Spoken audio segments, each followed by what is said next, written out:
In this video, I will be demonstrating how a client transitions from side to side and then to a seated position during a pregnancy massage.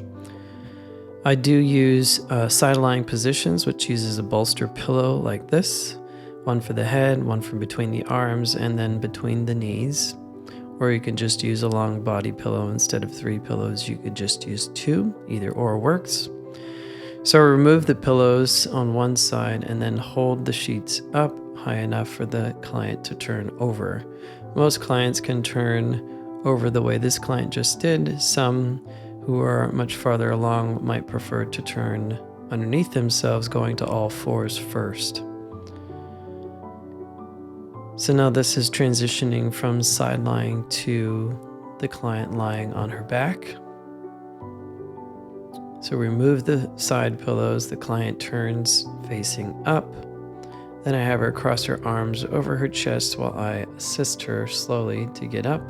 Remove that pillow and replace it with a wedge pillow. And then gently allow her to lay back down, assisting her on the way down.